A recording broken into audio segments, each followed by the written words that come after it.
Bonjour à toutes et à tous, Valentin Franc pour ce nouveau point de marché. Nous sommes le jeudi 30 novembre 2017. Bienvenue dans dans ce webinaire. Alors, on va commencer. Alors, je regarde tout de suite. Alors, bonjour à vous Bruno, j'espère que vous allez bien. Ensemble vendu ce matin. Pourquoi? Alors, plusieurs raisons. Alors, pas tout qui est vendu quand même, hein, mais on va faire le tour d'actualité juste après l'avertissement gracieux risque.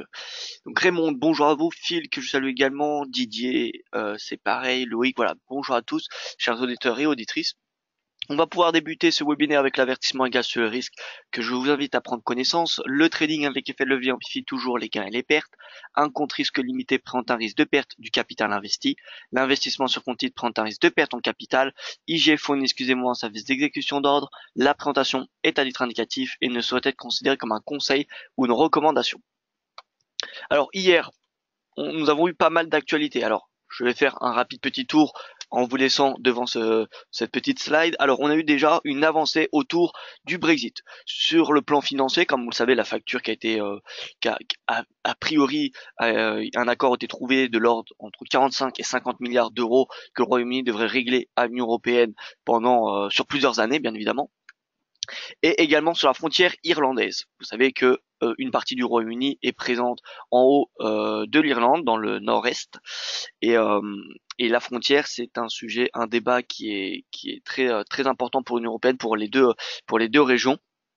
Et a priori, il y aurait eu une avancée également sur ce topo. Du côté des États-Unis et de la zone euro, on a eu une accélération de la croissance d'après les statistiques macroéconomiques d'hier. L'inflation allemande a progressé plus rapidement que prévu. L'IPC a été publié pour l'estimation, attention, de l'IPC pour le mois de novembre. C'est pas la finale, étant donné que nous sommes encore en novembre, donc c'est pas possible que le résultat final a été publié. Mais voilà, c'est l'estimation du mois de novembre, publiée à 1,8%, alors que le consensus attendait 1,7% et que la précédente publication était à 1,6%. Donc, a priori, au novembre, on aurait eu une accélération plus forte que ce que anticipaient les experts. Donc on va voir ça tout à l'heure, étant donné qu'on a l'estimation de l'IPC de la zone euro cette fois-ci aujourd'hui. Et nous avons terminé la journée par le Beige Book, le fameux Beige Book qui est publié aux États-Unis et qui fait état d'une inflation qui aurait été une inflation qui aurait été, oui, haussière. Tout simplement depuis le 18 octobre dernier, depuis le dernier rapport du Beige Book. Voilà. Donc l'inflation aux États-Unis, hein, je parle bien. Et donc on a eu, comme vous pouvez le voir hier, le Nasdaq a clôturé en forte perte, tout simplement parce qu'on a eu une rotation sectorielle, c'est-à-dire que sur les portefeuilles, eh bien, une partie des portefeuilles qui étaient alloués aux tech ont été diminués pour être ralloués aux bancaires suite au discours de Powell. Vous savez, le Powell devant le Sénat américain. Donc voilà, les techs ont baissé. À l'inverse, le Dow Jones, qui a une pondération plus importante sur tout ce qui va être pétrole et bancaire, et bien progresse. Voilà, donc on a tout simplement des flux qui sont passés des valeurs tech aux valeurs bancaires. Voilà. Et ça se propage également sur la séance asiatique et ça va probablement se passer la même chose sur la séance européenne. L'indice bancaire par excellence dans l'UE, c'est le CAC 40. Le CAC 40 puis l'Eurostoxx. Voilà, mais c'est le CAC 40 qui a la plus forte pondération au secteur bancaire, donc peut-être que ce sera lui qui va superformer aujourd'hui. Tout reste à voir. Le DXY qui a clôturé à l'équilibre, le rendement du 10 ans américain qui a pris 5 points de base, ce qui démontre également bien qu'il y a de l'appétit pour risque et non de l'aversion. Le yen index qui recule, le gold à l'équilibre encore une fois, le Nikkei qui gagne du terrain étant donné qu'il a une corrélation négative avec le yen index, le Hang Seng qui perd du terrain, le MSCI Pacifique qui clôture à l'équilibre. Voilà pour ces informations. Le calendrier économique de la journée, nous avons eu l'indice PMI manufacturière qui a fait état d'une accélération de l'activité tout simplement manufacturière en Chine, ce qui est une bonne indication, ce qui est une bonne nouvelle, étant donné que beaucoup d'experts, un des risques l'année prochaine macroéconomique, c'est un ralentissement de la Chine. Voilà, c'est un ralentissement de l'économie chinoise. Donc l'économie chinoise, c'est tout, hein. C'est la croissance, la production, l'investissement, etc., etc. Donc c'est un tout. Et cet indice PMI est très important, surtout pour la Chine, étant donné que déjà c'est le premier producteur mondial. Vous savez que c'est là où quasiment tout est produit, hein. Donc forcément un indice PMI chinois qui baisse, eh bien c'est mauvais signe pour la croissance mondiale. Voilà, donc l'indice PMI chinois progresse, c'est un bon signe. Nous avons eu à 7h45 le PIB suisse qui a été publié en forte accélération, ce qui est une très bonne nouvelle également. Et enfin, donc 9h55, quelques chiffres du chômage allemand. 10h, nous avons le début du meeting de l'OPEP qui se déroulera à Vienne. C'est le 173e meeting, comme vous pouvez le constater. Et à 11h, ensuite, l'estimation, l'IPC de la zone euro et l'IPC Core, comme vous pouvez le constater. Vous voyez, le A ici, c'est anticipé. Estimation anticipée. Voilà. Et enfin, 14h30, l'indice, le fameux indice PCE Core. Je rappelle qu'il y a deux indices de l'inflation, deux indicateurs de l'inflation que surveille la Fed. C'est l'indice des prix à la consommation, le fameux IPC, et le PCE. Le PCE qui va être à peu près comme l'IPC, sauf qu'il va exclure les produits volatiles tels que la nourriture et l'énergie. Donc c'est plus ou moins, en fait c'est entre l'IPC Core et l'IPC classique. L'IPC Core, en plus d'exclure la nourriture et l'énergie, il exclut le tabac et l'alcool. Voilà, donc c'est un petit peu entre les deux. Donc voilà, on a fait ce petit point. On passe tout de suite à la plateforme, nous rentrons dans le vif du sujet. Alors, laissez-moi regarder vos questions. Alors, le yen est vendu ce matin, pourquoi? Eh bien parce que de l'appétit pour le risque, hein, tout simplement, Bruno, comme on l'a vu, hein, bien que le Nasdaq a reculé, c'est pas parce que le Nasdaq a reculé qu'il y a de l'aversion au risque, c'est tout simplement parce qu'il y a eu un rééquilibrage, une rotation dans les portefeuilles qui sont déplacés vers les bancaires. Donc il y a eu de l'appétit pour le risque, on peut le voir, les rendements obligataires américains hier se sont détendus, donc le marché obligataire a baissé. Donc les flux étaient plutôt orientés sur les valeurs risquées hier, ce qui explique le fait que le yen recule ce matin. Tout simplement parce qu'il n'y a pas d'aversion au risque, c'est de l'appétit qui est plutôt dominant. Alors le DXY. Alors bonjour à tous, hein, ceux qui viennent nous rejoindre, bonjour à tout le monde, je vois qu'il y a beaucoup de messages, donc voilà. Bonjour à toutes et à tous. Le DXY qui a très bien rebondi sur ce support. Alors ce support, qu'est-ce que c'est? Eh bien c'est le plus bas prix de clôture mensuel de l'année. Nous sommes en 2017, le plus bas prix de clôture mensuel, c'est ici. Donc c'est un très fort niveau de support. Le niveau de résistance c'est 93 points. Si on a une cassure de 93 points, ça sera un premier signal haussier. Mais moi je m'intéresserai particulièrement en stratégie acheteuse dès que le DXY cassera sa moyenne mobile à 50 jours. Voilà, moyenne mobile à 50 jours sur le DXY c'est très important. J'ai par ailleurs écrit un article dessus hier. Je vous invite à le lire si vous n'avez pas pris en compte. Donc je vais vous l'envoyer étant donné que il est plus sur la page d'accueil. Tac tac tac. DXY, voilà. Comme ça permet de mesurer un petit peu mon tempérament, même si vous connaissez déjà assez bien pour ceux qui participent régulièrement à mes webinaires. Mais bon, je vais vous l'envoyer comme ça au moins vous l'aurez au cas où ça vous intéresse. Alors, donc voilà, le DXY, moi ce que j'attends pour vraiment mettre en place des stratégies acheteuses, c'est une divergence plus une cassure de la moyenne mobile à 50 jours.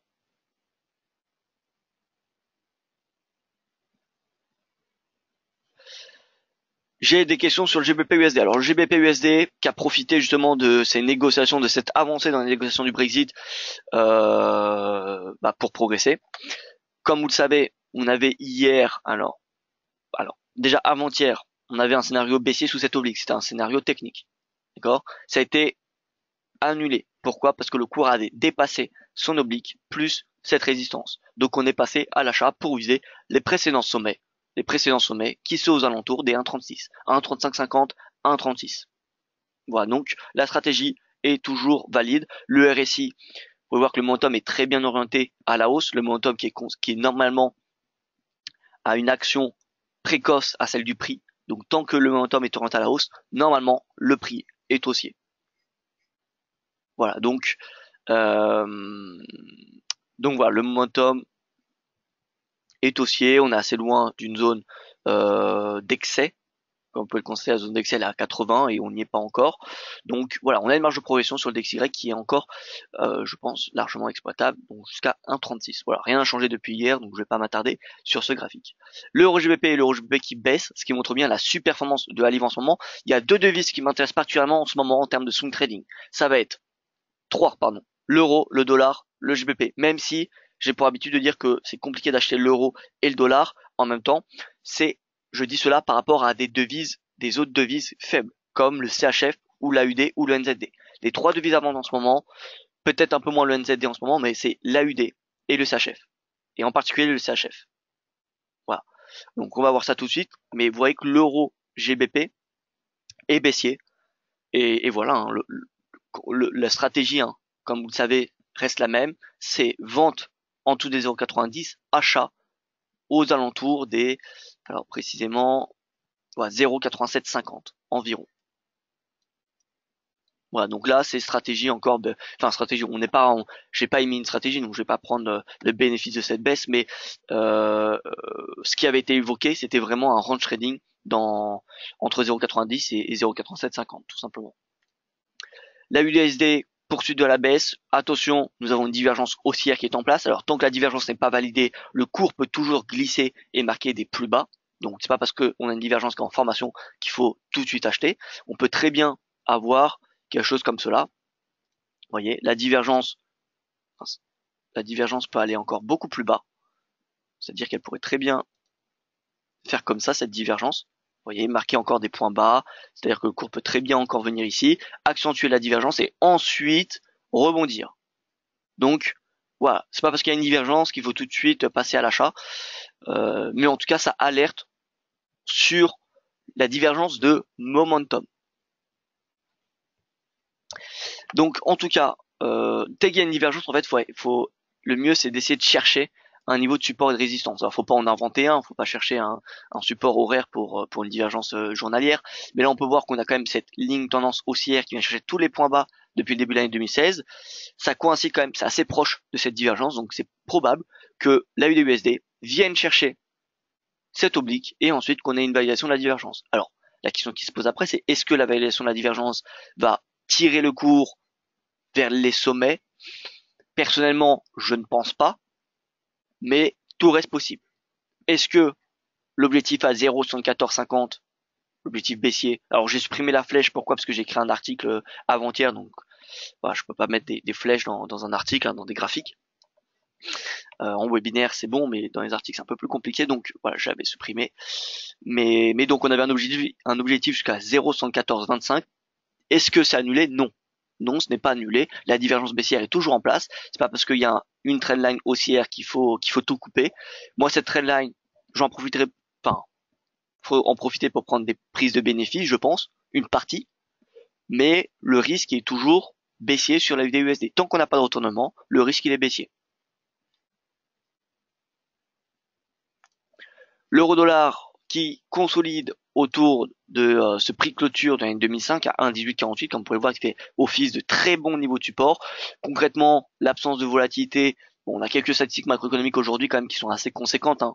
L'IPC, l'estimation de l'IPC de la zone euro et le PCE Core aux États-Unis. Donc voilà, on a quand même des chiffres d'inflation qui sont les plus suivis actuellement. Qui seront publiés aujourd'hui. Donc voilà, l'euro-dollar pourrait fortement réagir aujourd'hui.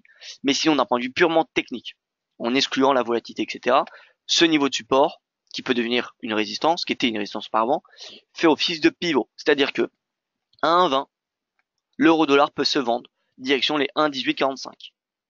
Maintenant, attention, si on a une IPC de la zone euro qui est publiée donc à 11 heures, et alors, je ne connais plus les chiffres, voilà, donc estimation de l'IPC de la zone euro attendu à 1,6. Si par exemple nous avons 1,6 voire plus, ça serait une excellente nouvelle pour l'euro et dans ce cas l'euro irait chercher les 1,20 très rapidement. Voilà, l'euro, le marché semble très sensible. C'est l'observation que j'ai fait, ou enfin que vous avez pu remarquer, c'est dès qu'on a une statistique bonne, pas non plus extraordinaire, mais juste bonne en zone euro, eh bien le marché achète l'euro. Alors qu'aux États-Unis, c'est pas du tout le cas. On peut avoir voilà une inflation qui est à 2%, l'IPC qui est à 2% aux États-Unis, et pourtant, ça vend du dollar. Vous voyez, alors que c'est pas du tout le cas dans la zone euro. Donc la zone euro, si on n'a rien que 1,6, ça sera haussier. Et si on a 1,7, si on a, comme en Allemagne hier, une estimation qui est supérieure à celle du consensus, alors l'euro-dollar il va chercher les 1,20 d'ici la fin de semaine. Voilà. Donc l'IPC de la zone euro, C'est vraiment très important, tout comme le PCE Core, vous me direz, hein, mais bon, c'est vraiment les chiffres de l'inflation sont très très importants. Voilà, donc tout va dépendre réellement de ces chiffres. Ça peut tout aussi bien être un super bon point d'entrée pour passer à l'achat et viser les 1,20, comme un super bon point d'entrée pour passer à la vente et viser la moyenne mobile à 50 jours. Tout va dépendre de l'inflation. Si par exemple on a une déception au niveau de l'inflation de la zone euro, mais par contre le PCE Core aux États-Unis progresse, dans ce cas-là, l'euro-dollar, faudra mieux le vendre jusqu'à cette moyenne mobile à 50 jours. Actuellement à 1,1750. Alors je regarde vos questions. Alors, tac tac tac. Oui, c'est bon pour la hausse du GBP yen, hein, Bruno. Il n'y a aucun souci là-dessus. L'USD SHF nous demande François. Alors bonjour François. GBP SHF, alors on y arrive. Donc l'USD SHF, rebond près de sa moyenne mobile à 200 jours. Honnêtement, j'ai pas grand-chose à dire sur l'USD SHF. Encore une fois, le franc suisse c'est une devise que je cherche à vendre plutôt. Certes, il y a des statistiques macroéconomiques qui s'améliorent, mais ça reste quand même une devise qui a une devise déjà une politique monétaire ultra accommodante et qui est très loin d'accomplir ses objectifs en termes de croissance et d'inflation. Alors qu'au Japon, certes, on a une politique monétaire encore plus généreuse, mais l'inflation progresse quand même fortement et la croissance a atteint l'objectif. Et le taux de chômage est extrêmement bas également. Donc voilà, il n'y a que le problème d'inflation au Japon, alors qu'en Suisse, il y a encore l'inflation et la croissance. Donc voilà, j'aurais plus tendance à vendre le franc suisse, mais le yen, c'est également une très bonne alternative, hein. Donc l'USD yen, bon, totalement à côté de la plaque. Voilà, je vais arrêter de faire du yen, je pense, parce que là, bon, écoutez, il y a rien à dire. L'USD yen rebond, On a une divergence haussière qui finalement, bon, est quasiment validée. Là, on est sur résistance. Je vais pas vous donner un nouveau scénario sur l'USD yen, étant donné que, voilà, le scénario que j'ai donné, eh bien, c'était en début de semaine ou vendredi, je me souviens plus exactement. Bah, échec complet, échec total. Donc voilà, faut savoir reconnaître ses torts. Donc l'USD yen, je vais pas vous donner de conviction. Bon, il y a un excellent rebond, même si c'est ce que j'attendais dans le sens que on a une divergence haussière qui est sur le point d'être validée. Voilà. Maintenant, l'objectif, est-ce que c'est la moyenne mobile à 50 jours? Est-ce que c'est 114? Parce que on a quand même cette oblique baissière qui est actuellement aux alentours des 60, 60, 63, voilà, 60, 65. Donc c'est quand même relativement proche. Le momentum arrive quand même relativement proche. Est-ce que cette différence de momentum va aboutir à une hausse seulement jusqu'à la moyenne mobile à 50 jours ou jusqu'à 114? Telle est la question. En tout cas, bon, là, on peut dire que la divergence, elle est validée. Donc voilà, la stratégie, bah, moi, mon biais, il est plutôt haussier. Maintenant, je vais pas vous donner une nouvelle stratégie maintenant, étant donné que, voilà, on vient de se faire sortir, enfin, je proposais une mauvaise stratégie en début de semaine. Alors, on passe sur le GBP Yen, le GBP CHF pour regarder, faire un petit tour de nos objectifs. GBP Yen atteint, vous voyez, GBP Yen atteint, je pense qu'on peut même encore aller plus haut, regardez le momentum. Le momentum, il est très loin d'une résistance. Bon, on a ce petit pivot. On peut voir que les zones d'excès, 1, 2, 3 tests. Je vais les mettre en évidence. Vous voyez que, hop, cette résistance-là, c'est celle-là qu'il faut viser en termes de momentum. Je dirais même, presque, qu'on peut être haussier tant que le momentum n'a pas atteint cette résistance. Voilà. Après, ça prend avec des pincettes, mais en tout cas, on est très loin. On est à 61, la zone d'excès est à 82,66, c'est la résistance. Donc on a quand même une marge de progression. Et le GBPN, je pense qu'il peut clairement venir chercher. Alors, on va retracer. Alors, on les avait retracés déjà hier. Bon, je sais pas pourquoi j'ai supprimé. Bon, c'est pas grave.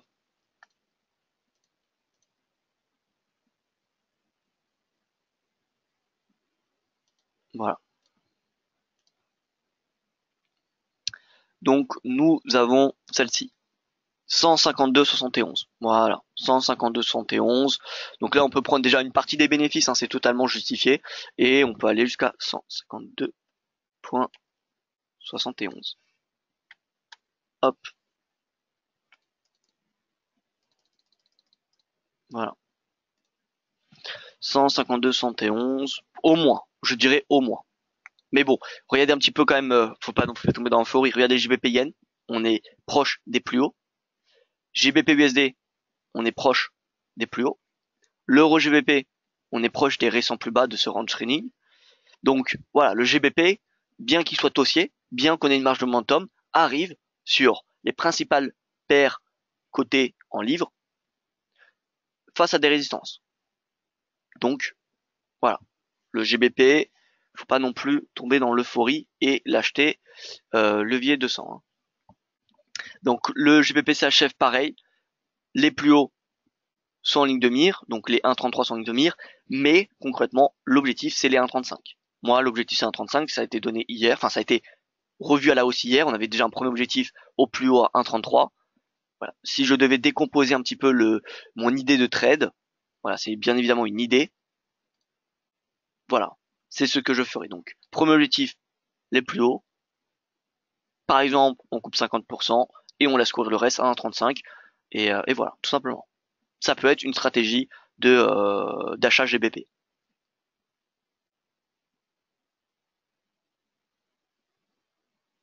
Que vous faut-il pour pour que la divergence haussière soit validée, Philippe? Alors, moi, j'ai pour habitude de dire que pour valider une divergence, faut que le RSI casse 50. Voilà. Maintenant, s'il est à 48, 49, c'est pas une règle 100%. C'est-à-dire que c'est pas parce qu'il est à 49,99 que la divergence n'est pas valide. Vous voyez, faut prendre ça quand même un peu plus avec du recul. Faut pas se rester fixé non plus trop dans la théorie. Faut être un petit peu flexible. Donc voilà, la divergence qui est validée, à peu près cassure de 50. Certes, la cassure de 50, c'est le niveau à surveiller, mais s'il est à 49, qui est un momentum qui est totalement à la verticale, bon, voilà, pour moi, ça reste valide. Alors, oula, j'ai beaucoup de questions. Frédéric qui me demande, vous prenez un ratio gain-risque 1 sur 2. Bonjour, oui, alors c'est ça, bonjour à vous Frédéric. Je prends un ratio gain-risque que je peux recevoir tout simplement. 1-2 peut-être, parfois, 1-3 parfois, 1,5 parfois. Tout va dépendre j'ai pas de règle là-dessus. En tout cas, je ne prends pas de position si le ratio est inférieur à 1. Ça c'est sûr. Maintenant, est-ce que je prends tout le temps 1-2, tout le temps 1-3? Voilà, je considère déjà que 1-2 c'est très très bien. Si vous avez une moyenne sur tous vos trades qui est à 1-2, honnêtement, c'est excellent. Voilà, donc parfois ça va être un petit peu plus au-dessus quand on aura des meilleures opportunités, parfois ça va être un petit peu plus en dessous quand on aura des moins bonnes opportunités, mais voilà, j'essaye de tourner en moyenne autour des 1-2, c'est généralement un petit peu inférieur, mais voilà. Exactement Frédéric, donc moi ce que j'aime bien en termes de money management, c'est de prendre une partie des bénéfices assez rapidement et ensuite laisser courir le reste de la position pour jusqu'à mon objectif, on va dire 100%. C'est mon objectif optimal.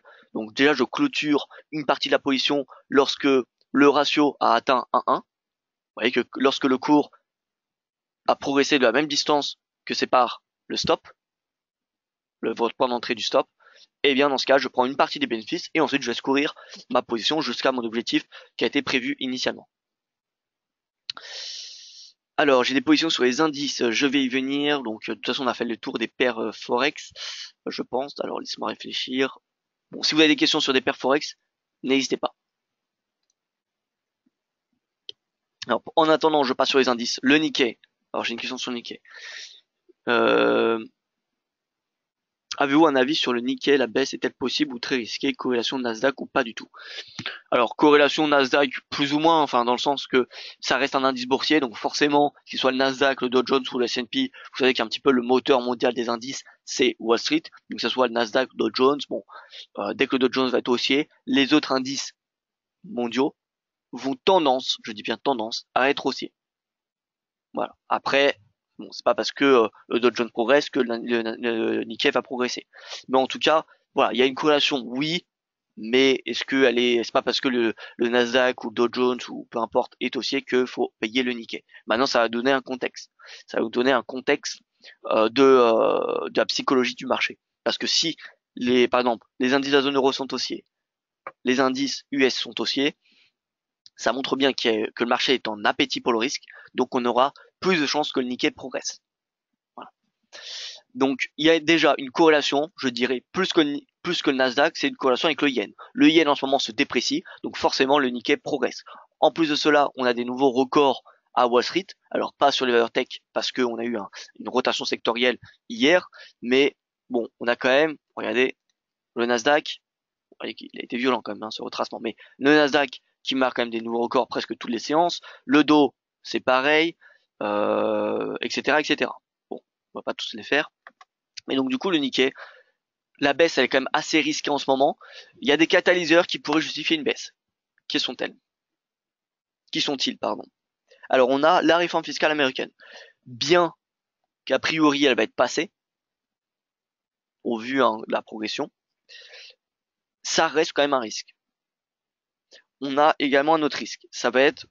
Euh, ça va être bon, plus ou moins hein, sur le Nikkei, un petit peu moins quand même, mais je dirais les élections allemandes. Hein. Vous savez que l'Allemagne, c'est quand même une puissance mondiale, donc forcément, si pour n'importe quelle puissance mondiale, si on a des tensions dans une des grandes puissances mondiales, eh bien ça va se répercuter sur un peu tous les indices boursiers.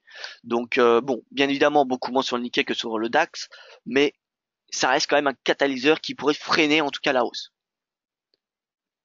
Voilà, donc on a deux catalyseurs vraiment qui pourraient faire pression sur le Nikkei. De là à dire maintenant que on peut s'attendre à une baisse, honnêtement, c'est pas la conviction que j'ai. La réforme fiscale pour moi sera votée. En Allemagne, ça devrait s'arranger. Enfin, en tout cas, c'est ce que je pense. Donc donc voilà. Maintenant, est-ce que on faut payer les indices maintenant? Je pense qu'en termes de timing, c'est pas le bon moment. Attendre un breakout du précédent sommet, déjà, ça serait un moment. Ça serait un premier signal. Euh, et voilà, tout simplement. Donc, la réforme fiscale, je vous rappelle qu'elle a été votée par une partie du Sénat mardi. C'est le Sénat, donc c'est la partie budgétaire du Sénat qui a voté. Maintenant, la réforme pardon, fiscale va être votée par l'ensemble des sénateurs aujourd'hui ou demain. Si elle n'est pas votée, il faudra modifier le texte. Ça reviendra à la Chambre des représentants, au Sénat, etc., etc. Voilà. Donc c'est pas parce que c'est aujourd'hui ou demain qu'elle devrait être votée que tout va être parfait. Voilà. Il se peut que le Sénat ne vote pas la réforme cette semaine. Hein. C'est tout à fait possible. S'il y a toujours des divergences au sein du Sénat, bon, bah, elle sera pas votée tout simplement. Donc voilà. Mais disons que l'étincelle qui permettrait un nouveau rallye, en tout cas de soutenir les indices, ça va être cette réforme fiscale qui fait pour le moment pression depuis le début du mois. Si vous regardez depuis le début du mois, on a le Nikkei sous ses sommets. Bon, Wall Street c'est un peu différent, mais depuis mardi parce que bah, mardi il y a une partie de la réforme qui a été, enfin une partie du Sénat qui a voté en faveur de la réforme. Mais si on regardait auparavant, depuis le début novembre, pareil, Wall Street était sous pression. Même Wall Street était sous pression. L'Eurostock c'est pareil. L'Eurostock depuis début novembre sous pression. Voilà. Donc j'ai envie de dire que c'est la réforme fiscale qui est très très attendue par le marché, que ce soit en Europe, partout dans le monde, tout simplement. Donc pour répondre à votre question, est-ce qu'il faut vendre le Nikkei? Moi, je ne pense pas. À part si vous pensez que la réforme fiscale ne va pas être votée ou qu'il va y avoir des tensions géopolitiques. La Corée du Nord, est-ce que c'est un facteur qu'il faut s'inquiéter? Alors oui, maintenant on peut le voir que le dernier missile qui a été lancé il y a 2 jours n'a eu aucun impact sur les indices boursiers. Alors ça ne veut pas dire qu'il n'y aura plus jamais d'impact de la part de la Corée du Nord, mais en tout cas, il semblerait que la menace a été considérée par le marché et qui ne prend pas plus réellement en compte, à part si on a une escalade vraiment une nouvelle escalade des tensions, mais mais en tout cas des simples tests de missiles ne suffisent plus au marché pour vendre. Il y a une époque où cet été les marchés vendaient lorsque étaient en risk off lorsqu'il y avait des tirs de missiles de la Corée du Nord. En novembre, ce n'est plus le cas. Voilà.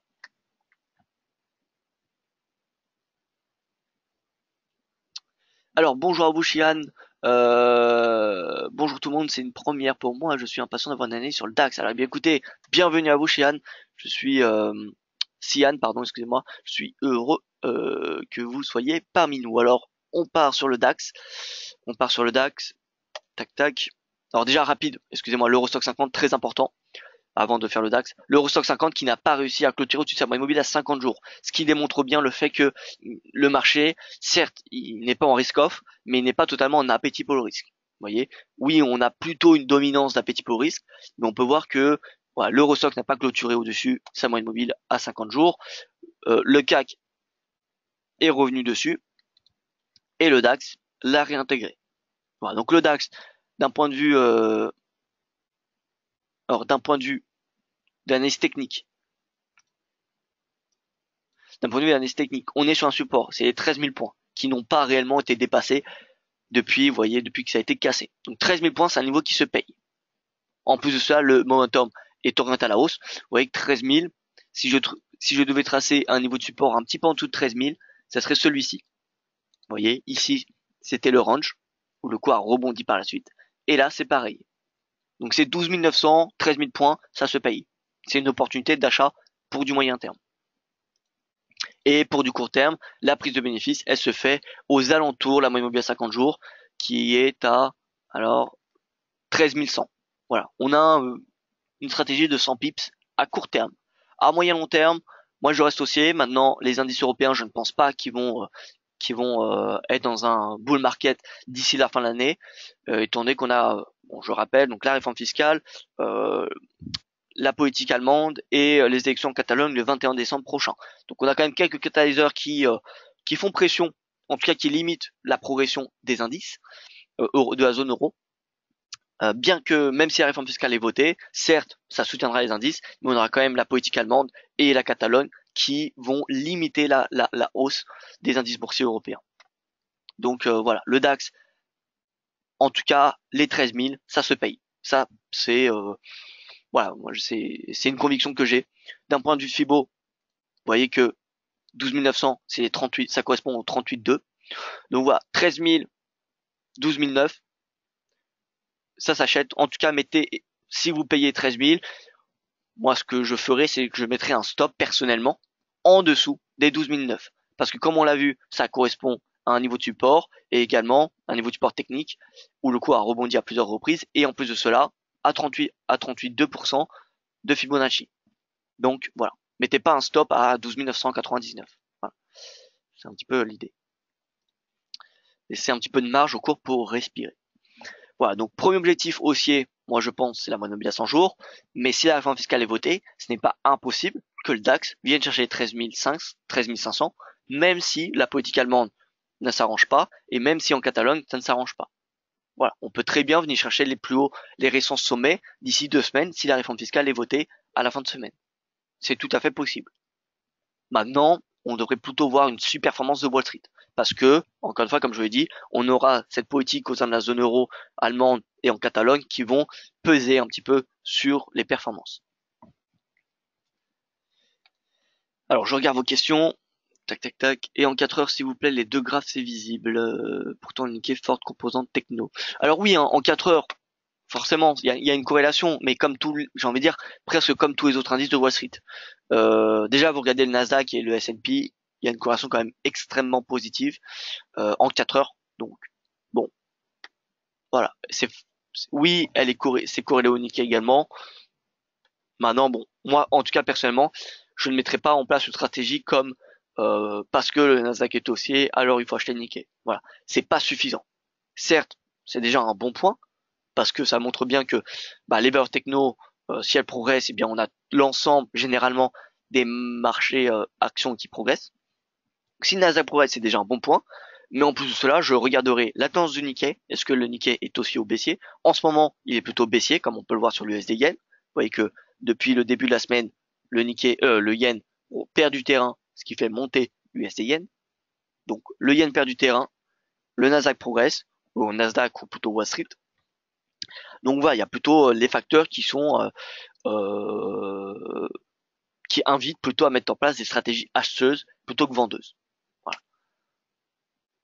Concernant l'ordre comptant, je n'ai pas suivi monter ou descendre. Alors on n'est pas encore passé sur l'or, hein, Didier. Donc on va y venir tout de suite. Je regarde rapidement s'il y a des stratégies. Alors la IBEX, vous voyez, bon rebond sur les 10 000. Pour ceux qui ont acheté les IBEX sur 10 000, honnêtement, je l'ai annoncé à plusieurs reprises. Donc pour ceux qui l'ont acheté, écoutez, moi, honnêtement, gardez, bon, je l'ai déjà dit hier, mais gardez les stratégies acheteuses jusqu'à au moins la moyenne mobile de 200 jours. Ça, c'est strict minimum. Strict minimum, voire même 10 890 et même les sommets à 12 000. Les 12 000, c'est les sommets de 2015.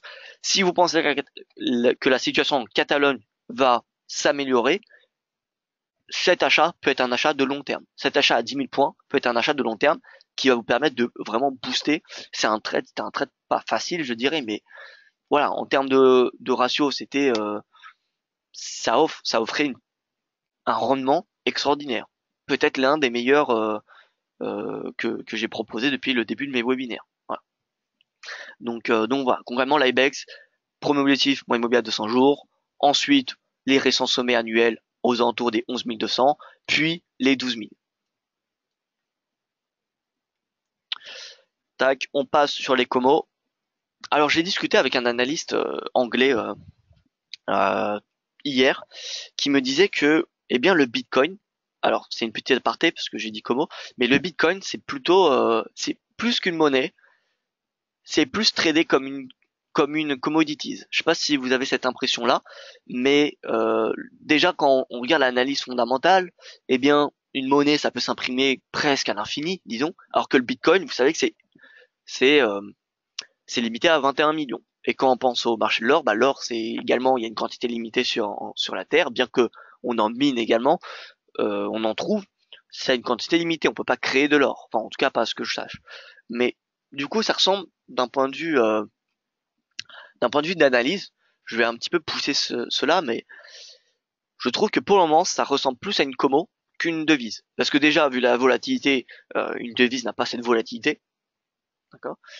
Mais sinon, le fait que ça soit une ressource limitée, moi, c'est vrai que ça fait un peu plus penser à une commodity, donc je vais essayer de, de creuser un petit peu ce sujet-là, de trouver des similitudes entre est-ce que c'est plus est-ce que c'est plus une monnaie qu'une commo?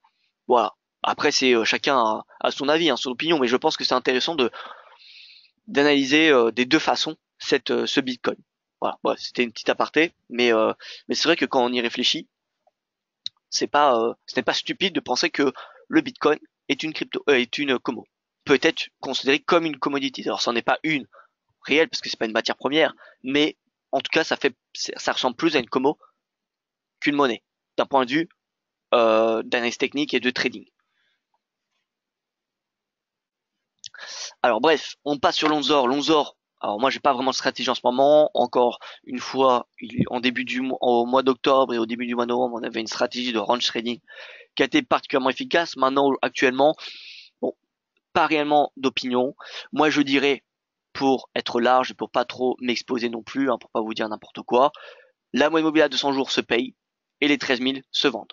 Maintenant, j'ai écrit un article qui sort un petit peu, c'est pas vraiment d'analyse technique, enfin, il y a un peu d'analyse technique, mais voilà. Est-ce que le cours de l'or peut être au-dessus de 1 300 $ après la hausse des taux de la Fed?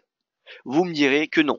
Et lorsqu'on le pense au début, enfin la première pensée qu'on a, c'est non, étant donné que une hausse des taux, ça a un impact positif sur le dollar, et donc la Fed, et donc le cours de l'or va baisser. Ça, c'est la première pensée que tout le monde a. Maintenant, si vous lisez mon article que j'ai publié hier, vous constaterez, bon là je fais un raccourci, mais je vais vous faire voir ce graphique, je vais vous faire voir ce graphique, mais voilà, lisez le tout pour bien comprendre ce que j'annonce. Mais vous voyez que les deux dernières hausses des taux, en décembre dernier, on était exactement dans le même contexte actuel. Rappelez-vous, il y a un an, en novembre, même il y a plus de, même avant novembre, je rappelle qu'en septembre 2016, dès septembre 2016, on avait une probabilité d'une hausse des taux de la Fed pour décembre 2016 presque de 100%. Là, ça fait presque 2 mois qu'on a une probabilité d'une hausse des taux de la Fed pour décembre 2017 de 100%. Voilà, on tend vers 100%. D'après Bloomberg, on est à 97. D'après CME Group, on est à 92%. Voilà, donc le marché a déjà pricé cette hausse. Et vous voyez que au final, après la hausse des taux de décembre, on a eu 9000 pips de hausse sur le cours de l'or. Après celle de mars 2017, on en a une autre de 9500 pips. On n'a que celle de juin qui était venue contredire le marché. Parce que je vous rappelle, celle de juin, le marché n'avait pas totalement pricé l'annonce. C'était soit juin, soit septembre. Voilà, c'était un petit peu, voilà, ça commençait à être pricé, mais depuis quelques jours, 1 ou 2 semaines, pas plus. C'était pas pricé depuis des semaines, quelques mois. Voilà, donc c'est juste pour émettre cette hypothèse. C'est pas pour vous dire qu'il faut payer le gold avant la Fed, mais en tout cas, je pense qu'il ne faut pas se renfermer dans une stratégie de vendre l'or parce que la Fed augmente ses taux. Voilà, c'est juste pour y voir peut-être un peu plus clair, voir une autre stratégie. Voilà, donc si vous voulez plus d'informations, moi je vous invite à lire mon article. Vous pouvez le retrouver hein, ici. Vous allez sur la page d'accueil, vous avez un onglet avec les hot topics, le cours de l'or, Et là, le cours de l'or supère à 1300 $ après la hausse des taux de la Fed. Voilà. Donc pour moi, ça reste possible. Et je pense même qu'il peut venir chercher 1350. Parce que s'il fait le même rallye haussier, 9000 $, on vient chercher, 9000 pips, on vient chercher beaucoup plus que 1350. Voilà. Donc, voilà, je pense qu'il faut rester ouvert aux possibilités de hausse du cours de l'or malgré la hausse des taux de la Fed. Voilà, c'était simplement cela, mais à court terme, en attendant la Fed qui sera le 12-13 décembre prochain, je pense que la stratégie à adopter, c'est un achat sur la moyenne mobile à 200 jours et une vente à 1300.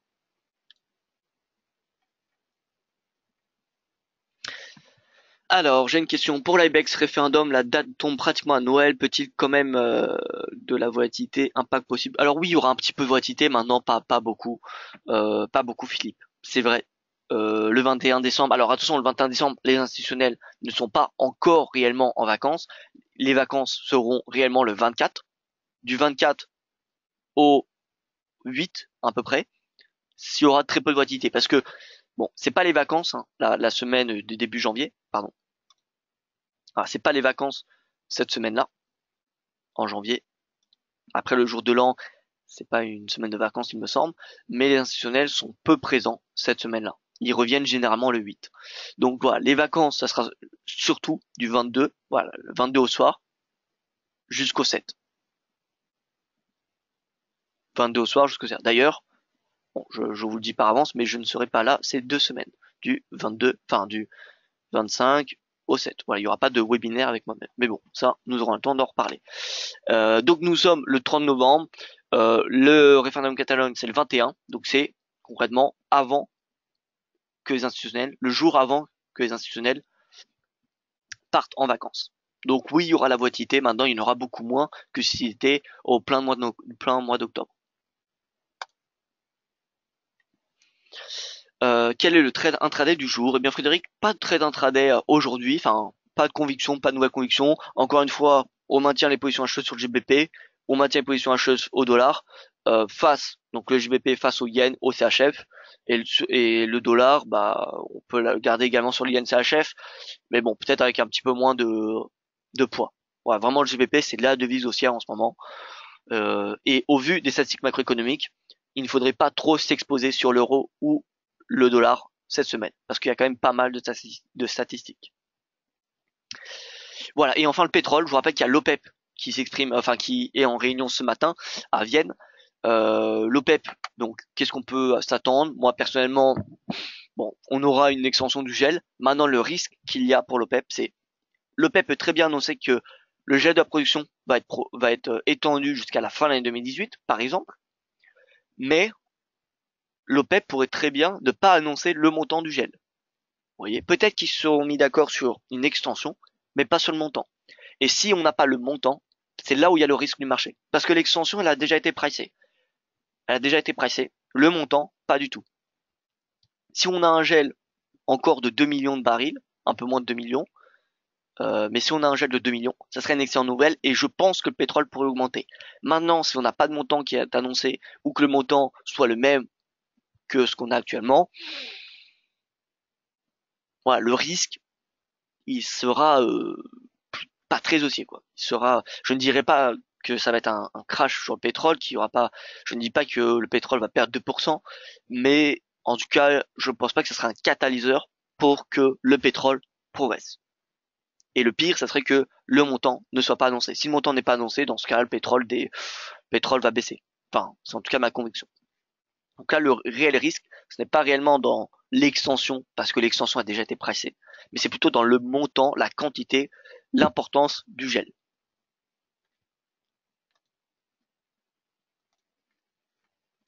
Voilà. Voilà, écoutez, moi j'en ai fini avec ce point de marché. Je pense qu'on a fait un très bon tour de l'actualité.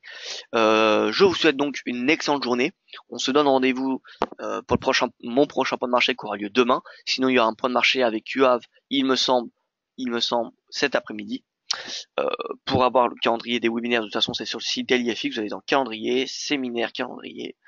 Et là, vous avez donc, nous sommes jeudi 30. Voilà, le Forex, donc il y aura le webinaire de UAV. Mais sinon, on se retrouve demain, même heure, même salle de trading. Voilà, merci à vous comme d'habitude pour votre attention, pour votre fidélité, et à demain pour le prochain point de marché.